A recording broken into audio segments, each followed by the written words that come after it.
dear friends and professionals, I am Uday Singh, advocate speaking. So ನೀವೆಲ್ಲರೂ ಸಹ ನನ್ನ ಚಾನಲನ್ನು ನೋಡ್ತಾ ಇದ್ದೀರಿ ಅಂದ್ಕೊಂಡಿದ್ದೀನಿ. ಶೇರ್ ಮಾಡಿ, ಲೈಕ್ ಮಾಡಿ ಮತ್ತು ನನ್ನ ಚಾನಲ್ಗೆ ಸಬ್ಸ್ಕ್ರೈಬ್ ಆಗೋದನ್ನು ಮರಿಬೇಡಿ. ಸೊ ನಿಮ್ಮ ಪ್ರೋತ್ಸಾಹ, ನಿಮ್ಮ ಸಹಕಾರ ನನ್ನೊಂದಿಗೆ ಇದೆ ಅಂತೇಳಿ ನಾನು ಅಂದ್ಕೊಂಡಿದ್ದೀನಿ.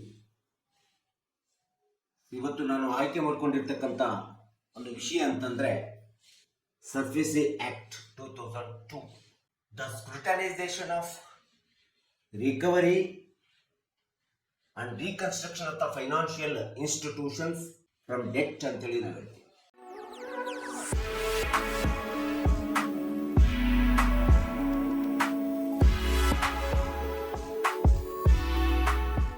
ಹಣಕಾಸಿನ ಸಂಸ್ಥೆಗಳನ್ನ ಪುನರ್ರಚನೆ ಮಾಡ್ಲಿಕ್ಕೋಸ್ಕರ ಮತ್ತು ಭದ್ರತೆಗೆ ಬಂದಿರತಕ್ಕಂಥ ಭದ್ರತೆಯಿಂದ ಸಾಲ ಪಡೆದಿರ್ತಕ್ಕಂಥ ಸಾಲವನ್ನು ವಸೂಲಿ ಮಾಡ್ಲಿಕ್ಕೋಸ್ಕರ ಬಂದಿರತಕ್ಕಂಥ ಒಂದು ಅತಿ ಪ್ರಮುಖವಾದಂಥ ಕಾಯ್ದೆಯನ್ನು ನಾವು ಸರ್ಫೇಸಿ ಆಕ್ಟ್ ಅಂತೇಳಿ ನಾವು ಕರಿತೀವಿ. ಈ ಕಾಯ್ದೆಯ ಮೂಲ ಉದ್ದೇಶ ಅಂತಂದ್ರೆ ಯಾರು ಸಾಲವನ್ನ ಕೊಟ್ಟಿರ್ತಾರೆ, ಸಾಲ ಕೊಟ್ಟವರಿಗೆ ತಮ್ಮದೇ ಆದಂತ ಸಾಲವನ್ನ ಮರುಪಾವತಿ ಮಾಡಿಕೊಳ್ಳಿಕ್ಕೆ ಇರ್ತಕ್ಕಂಥ ಒಂದು ಭದ್ರತೆಯನ್ನ ಕೊಟ್ಟಿರುವಂತ ಅಥವಾ ಆ ಸಾಲವನ್ನು ಮರುಪಾವತಿಸಿಕೊಳ್ಳಿಕ್ಕೆ ಇರುವಂತ ಒಂದು ಸೆಕ್ಯೂರಿಟಿ ಆಕ್ಟ್ ಅಂತೇಳಿ ಸಹ ನಾವು ಸೆಕ್ಯೂರಿಟೈಸೇಷನ್ ಆಫ್ ದ ರಿಕವರಿ ಆಕ್ಟ್ ಅಂತೇಳಿ ಹೇಳ್ಬೋದು. ಸಾಲವನ್ನ ರಿಕವರಿ ಮಾಡಲಿಕ್ಕೆ ಇರ್ತಕ್ಕಂಥ ಒಂದು ಭದ್ರತೆ ಕಾನೂನು ಕಾಯ್ದೆ ಅಂತ ಸರ್ಫೇಸಿ ಆಕ್ಟ್ ಅಂತೇಳಿ ನಾವು ಹೇಳ್ತೀವಿ. ಸಹಜವಾಗಿ ನಾವು ಸಾಲವನ್ನ ಬ್ಯಾಂಕ್ಗಳಲ್ಲಿ ಪಡ್ಕೊಳ್ತೀವಿ, ಹಣಕಾಸಿನ ಸಂಸ್ಥೆಗಳಲ್ಲಿ ಪಡ್ಕೊಳ್ತೀವಿ, ಸಹಕಾರ ಸಂಸ್ಥೆಗಳಲ್ಲಿ, ಹಣಕಾಸಿನ ಸಹಕಾರ ಸಂಸ್ಥೆಗಳಲ್ಲಿ ಪಡ್ಕೊಳ್ತೀವಿ ಅಥವಾ LICಯಲ್ಲಿ ಪಡ್ಕೊಳ್ತೀವಿ. ಈ ರೀತಿ ನಾವು ಪಡೆದುಕೊಂಡಂತ ಸಾಲವನ್ನ ಭದ್ರತೆಯನ್ನ ಕೊಡ್ತೀವಿ. ಭದ್ರತೆಯನ್ನ ಕೊಟ್ಟು ಅದು ಮನೆ ಇರ್ಬೋದು, ಆಸ್ತಿ ಇರ್ಬೋದು, ನಿವೇಶನ ಇರ್ಬೋದು, ಇವುಗಳನ್ನ ಬ್ಯಾಂಕಿಗೆ ಅಥವಾ ಹಣಕಾಸಿನ ಸಂಸ್ಥೆಗಳಿಗೆ ಭದ್ರತೆಯನ್ನಾಗಿಟ್ಟು ನಾವು ಬ್ಯಾಂಕ್ಗಳಲ್ಲಿ, ಹಣಕಾಸಿನ ಸಂಸ್ಥೆಗಳಲ್ಲಿ ಸಾಲವನ್ನು ಪಡ್ಕೊಳ್ಳೋದು ಸಹಜವಾಗಿದೆ. ಸೊ ಈ ರೀತಿ ನಮ್ಮದೇ ಆದಂತ ಆಸ್ತಿ, ಮನೆ, ನಿವೇಶನವನ್ನ ಭದ್ರತೆಯಾಗಿ ಬ್ಯಾಂಕಿಗೆ ಕೊಟ್ಟು ಸಾಲವನ್ನ ಪಡೆದುಕೊಂಡು ಪುನಃ ನಾವು ಬ್ಯಾಂಕಿಗೆ ಯಾವುದೇ ವಿಧವಾದಂತ ಪ್ರಿನ್ಸಿಪಲ್ ಅಮೌಂಟ್ ಆಗಲಿ ಅಥವಾ ಇಂಟ್ರೆಸ್ಟ್ ಆಗಲಿ ಕಟ್ಟದೆ, ಬ್ಯಾಂಕಿನ ಕಡೆ ಮುಖ ನೋಡದೆ ಇದ್ದಂತ ಸಂದರ್ಭದಲ್ಲಿ ಅಂತ ಒಂದು ಸಾಲವನ್ನ ವಸೂಲಿ ಮಾಡಲಿಕ್ಕೆ, ರಿಕವರಿ ಮಾಡಲಿಕ್ಕೆ ಬಂದಿರತಕ್ಕಂತ ಒಂದು ಅತಿ ಪ್ರಮುಖವಾದಂತಹ ಕಾಯ್ದೆಯನ್ನು ನಾವು ಸರ್ಫೇಸಿ ಆಕ್ಟ್ ಅಂತೇಳಿ ಹೇಳ್ತೀವಿ. 2002ದಲ್ಲಿ ಬಂದಿದೆ. ಸೊ ಯಾವುದೇ ಒಂದು ಸಾಲವನ್ನು ನಾವು ಬ್ಯಾಂಕ್ ನಲ್ಲಿ ಪಡೆಯಲಿಕ್ಕೆ ಹೋದಾಗ ಸಹಜವಾಗಿ ನಾವು ಆ ಬ್ಯಾಂಕ್ ನಲ್ಲಿ ಅಕೌಂಟ್ ಅನ್ನು ಓಪನ್ ಮಾಡ್ತೀವಿ. ಅಕೌಂಟ್ ಅನ್ನು ಓಪನ್ ಮಾಡುವುದರ ಮೂಲಕ ನಮಗೆ ಸಾಲವನ್ನು ಪಡ್ಕೊಳ್ಳಿಕ್ಕೆ ಪ್ರಯತ್ನ ಮಾಡ್ತೀವಿ. ನಾವು ಬ್ಯಾಂಕ್ ನಲ್ಲಿ ಸಾಲ ಪಡೆಯುವಂತ ಸಂದರ್ಭದಲ್ಲಿ ಎರಡು ವಿಧವಾದಂತಹ ಸಾಲಗಳು ನಾವು ಪಡ್ಕೋಬಹುದು. ಒಂದು ಸೆಕ್ಯೂರಿಟಿ ಲೋನ್ ಅಂತ ಹೇಳ್ತೀವಿ, ಇನ್ನೊಂದು ನಾನ್ ಸೆಕ್ಯೂರಿಟಿ ಲೋನ್ ಅಂತೇಳಿ ನಾವು ಹೇಳ್ತೀವಿ. ಸೆಕ್ಯೂರ್ಡ್ ಲೋನ್, ನಾನ್ ಸೆಕ್ಯೂರ್ಡ್ ಲೋನ್ ಅಂತೇಳಿ ಹೇಳ್ತೀವಿ. ಸೊ ಸೆಕ್ಯೂರ್ಡ್ ಲೋನ್ ಅಂತಂದ್ರೆ ನಾವು ಸಾಲವನ್ನು ಪಡೆಯುವಂತ ಸಂದರ್ಭದಲ್ಲಿ ನಮ್ಮ ಮನೆ ಸೆಕ್ಯೂರಿಟಿಯನ್ನು ಕೊಡಬಹುದು, ಅಥವಾ ನಮ್ಮ ನಿವೇಶನವನ್ನು ಸೆಕ್ಯೂರಿಟಿ ಕೊಡಬಹುದು, ಅಥವಾ ನಮಗಿರ್ತಕ್ಕಂಥ ಭೂಮಿಯನ್ನು ಸಹ ಸೆಕ್ಯೂರಿಟಿಯನ್ನಾಗಿ ಕೊಟ್ಟು ಅದ್ರ ಮೇಲೆ ನಾವು ಸಾಲವನ್ನು ಪಡ್ಕೊಳ್ತೀವಿ. ಸೊ ನಾವು ಕೊಡುವಂತ ಒಂದು ಆಸ್ತಿ ಏನಿದೆ ಅದು ನಮ್ಮ ಸಾಲಕ್ಕೆ ಬ್ಯಾಂಕಿಗೆ ಅಥವಾ ಹಣಕಾಸಿನ ಸಂಸ್ಥೆಗಳಿಗೆ ಒಂದು ಭದ್ರತೆಯಾಗಿ ಕೊಟ್ಟಿರ್ತೀವಿ.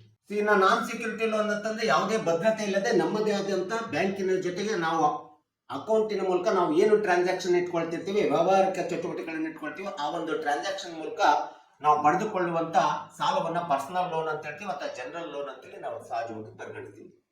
ಇದು ನಾನ್ ಸೆಕ್ಯೂರ್ಡ್ ಲೋನ್, ಯಾವುದೇ ಸೆಕ್ಯೂರಿಟಿಯನ್ನು ಕೊಡದೆ ಪಡೆದುಕೊಳ್ಳುವಂತ ಸಾಲ. ಹೀಗೆ ಹಲವಾರು ಬ್ಯಾಂಕಿನಲ್ಲಿ ಅಥವಾ ಹಣಕಾಸಿನ ಸಂಸ್ಥೆಗಳಲ್ಲಿ ಅಥವಾ ಸಹಕಾರ ಸಂಸ್ಥೆಗಳಲ್ಲಿ ನಾವು ಸಾಲವನ್ನು ಪಡ್ಕೊಂಡು ಪಡೆದಂತ ಸಾಲಕ್ಕೆ ಸಂಬಂಧಪಟ್ಟಂತ ಹಣಕಾಸಿನ ಸಂಸ್ಥೆಗೆ, ಬ್ಯಾಂಕಿಗೆ ಯಾವುದೇ ವಿಧವಾದಂತ ಪ್ರಿನ್ಸಿಪಲ್ ಅಮೌಂಟ್ ಅನ್ನು ಕಟ್ಟದೆ ಅಥವಾ EMI ಅಂತ ಹೇಳಿರ್ತ ಅಥವಾ ಮಂತ್ಲಿ ಇಂಟ್ರೆಸ್ಟ್ ಏನಿರ್ತದೆ ಅದನ್ನ ಕಟ್ಟದೆ ಮತ್ತೆ ಪುನಃ ಬ್ಯಾಂಕಿನ ಕಡೆ ತಿರುಗಿ ನೋಡದೆ ಆ ಅಕೌಂಟಿನ ಮೇಲೆ ಸಾಲ ಮತ್ತು ಸಾಲ ತೆಗೆದುಕೊಂಡಿರ್ತಕ್ಕಂಥ ಮತ್ತು ನಾವು ಕೊಟ್ಟಿರ್ತಕ್ಕಂಥ ಸೆಕ್ಯೂರಿಟಿನೇ ಗ್ಯಾರಂಟಿ ಅಂತೇಳಿ ನಾವು ಬಿಟ್ಬಿಟ್ಟಿರ್ತೀವಿ. ಸೊ ಇಂಥ ಅಕೌಂಟ್ಗಳನ್ನ ಬ್ಯಾಂಕ್ಗಳಲ್ಲಿ ಅಥವಾ ಹಣಕಾಸಿನ ಸಂಸ್ಥೆಗಳಲ್ಲಿ ಸಹಜವಾಗಿ ಅದನ್ನ NPA ಅಂತೇಳಿ ಕರೀತೇವೆ, ನಾನ್ ಪರ್ಫಾರ್ಮೆನ್ಸ್ ಅಕೌಂಟ್ಸ್ ಅಂತೇಳಿ ಪರಿಗಣಿಸಲಾಗಿದೆ. ಸೊ ಹೀಗೆ ನಾನ್ ಪರ್ಫಾರ್ಮೆನ್ಸ್ ಅಕೌಂಟ್ ಏನು ಇವತ್ತು ಬ್ಯಾಂಕ್ಗಳಲ್ಲಿ ಸಾಲ ತೆಗೆದುಕೊಂಡು ಸೆಕ್ಯೂರಿಟಿ ಕೊಟ್ಟು ಪುನಃ ಆ ಸಾಲವನ್ನ ಕಟ್ಟದೆ ಇರ್ತಕ್ಕಂಥ ಸಾರ್ವಜನಿಕರ ಅಕೌಂಟ್ಗಳೇನಿದಾವೆ, ಅದು ಗೌರ್ಮೆಂಟ್ ಬ್ಯಾಂಕ್ ಇರ್ಬೋದು, ನಾನ್ ಗೌರ್ಮೆಂಟ್ ಬ್ಯಾಂಕ್ ಇರ್ಬೋದು ಅಥವಾ ಕೋಆಪರೇಟಿವ್ ಸೊಸೈಟೀಸ್ ಬ್ಯಾಂಕ್ಗಳಲ್ಲಿ ಇರ್ಬೋದು, ಇಂಥ ಒಂದು NPA ಅಕೌಂಟ್ಸ್ಗಳು ಇವತ್ತು ಅತಿ ಹೆಚ್ಚಾಗ್ಬಿಟ್ಟು ಇವತ್ತು ಎಷ್ಟೋ ರಾಷ್ಟ್ರೀಯ ಬ್ಯಾಂಕುಗಳು ಮತ್ತು ರಾಜ್ಯ ಬ್ಯಾಂಕುಗಳು ಮತ್ತು ಎಷ್ಟೋ ಸಹಕಾರಿ ಸಂಸ್ಥೆಗಳು ಇವತ್ತು ಆರ್ಥಿಕ ದಿವಾಳಿತನವನ್ನು ಕಂಡಿದ್ದಾವೆ. ಈ ರೀತಿಯಾದಂತ ರಾಷ್ಟ್ರೀಯ ಬ್ಯಾಂಕ್ ಇರ್ಬೋದು, ರಾಜ್ಯದ ಬ್ಯಾಂಕ್ ಇರ್ಬೋದು ಅಥವಾ ಯಾವುದೇ ಸಹಕಾರಿ ಸಂಸ್ಥೆಗಳ ಆರ್ಥಿಕ ದಿವಾಳಿತನವನ್ನ ಹೋಗಲಾಡಿಸಬೇಕು, ಅದನ್ನ ಪುನರ್ರಚನೆ ಮಾಡಬೇಕು, ಆರ್ಥಿಕ ವ್ಯವಸ್ಥೆಯನ್ನ ಪುನರ್ರಚನೆ ಮಾಡಬೇಕು ಎಂಬತಕ್ಕಂಥ ಉದ್ದೇಶದಿಂದ ಸಾಲಗಾರರು ಏನು ಭದ್ರತೆಯನ್ನು ಕೊಟ್ಟು, ಮನೆ ನಿವೇಶನ ಆಸ್ತಿಯ ಭದ್ರತೆಯನ್ನು ಕೊಟ್ಟು ಈ ಒಂದು ನಾನ್ ಪರ್ಫಾರ್ಮೆನ್ಸ್ ಅಕೌಂಟ್ಗಳನ್ನಾಗಿ ಬಿಟ್ಟಿದ್ದಾರಲ್ಲ, ಈ ನಾನ್ ಪರ್ಫಾರ್ಮೆನ್ಸ್ ಅಕೌಂಟಿನ ಸಾಲಗಾರರನ್ನ ಅವರ ಆಸ್ತಿ ಅಥವಾ ಮನೆ ಅಥವಾ ಭೂಮಿಯನ್ನ ಸಾಲಕ್ಕೆ ರಿಕವರಿ ಮಾಡಿಕೊಳ್ಳತಕ್ಕಂಥದ್ದು, ಅವರಿಂದ ಸಾಲವನ್ನು ಪುನರ್ ಪಡೆದುಕೊಳ್ಳಲಿಕ್ಕೆ ಒಂದು ಅತಿ ಪ್ರಮುಖವಾದಂಥ ಒಂದು ಕಠಿಣವಾದಂಥ ಕಾನೂನು ಕಾಯ್ದೆ ಏನಂದ್ರೆ ಸರ್ಫೇಸ್ ಆಕ್ಟ್ 2002. ಈ ಒಂದು ಆಕ್ಟ್ ಪ್ರಕಾರ ಪ್ರತಿಯೊಂದು ಬ್ಯಾಂಕ್ ಅಧಿಕಾರಿಗಳು ಭದ್ರತೆಯಾಗಿ ಕೊಟ್ಟಿರ್ತಕ್ಕಂಥ ಮನೆ ಇರ್ಬೋದು, ಭೂಮಿ ಇರ್ಬೋದು, ಇದೆಲ್ಲದನ್ನು ಅಥವಾ ಬಂಗಾರವೂ ಸಹ ಇರ್ಬೋದು, ಮೂವೇಬಲ್ ಅಥವಾ ಇಮ್ಯೂವೇಬಲ್ ಪ್ರಾಪರ್ಟಿ ಇರ್ಬೋದು, ಇದೆಲ್ಲದನ್ನು ಸಹ ತಮ್ಮ ಈ ಒಂದು ಕಾಯ್ದೆ ಅಡಿ ಒಳಗಡೆ ಸಾಲಗಾರನಿಂದ ಜಪ್ತಿ ಮಾಡ್ಕೊಳ್ಳತಕ್ಕಂಥದ್ದು, ಪ್ರಾಪರ್ಟಿಯನ್ನ ಸೀಸ್ ಮಾಡ್ಕೊಳ್ಳತಕ್ಕಂಥದ್ದು ಒಂದು ಹಕ್ಕನ್ನ, ಅಧಿಕಾರವನ್ನ, ಕಾನೂನುಬದ್ಧ ಕಾಯ್ದೆಬದ್ಧ ಹಕ್ಕು ಮತ್ತು ಅಧಿಕಾರವನ್ನ ಈ ಸರ್ಫೇಸ್ ಆಕ್ಟ್ ಕೊಟ್ಟಿದೆ.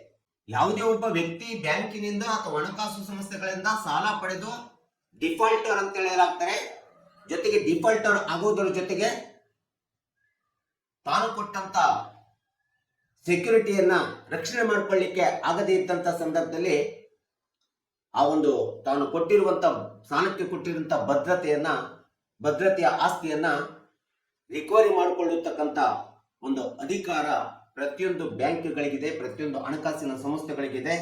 ಆ ಒಂದು ಹಿನ್ನೆಲೆಗೋಸ್ಕರ ಈ ಒಂದು ಕಾನೂನು ಬಂದಿರತಕ್ಕಂಥದ್ದು ನಾವು ನೀವುಗಳಲ್ಲೂ ಸಹ ತಿಳ್ಕೋಬೇಕಾಗಿದೆ.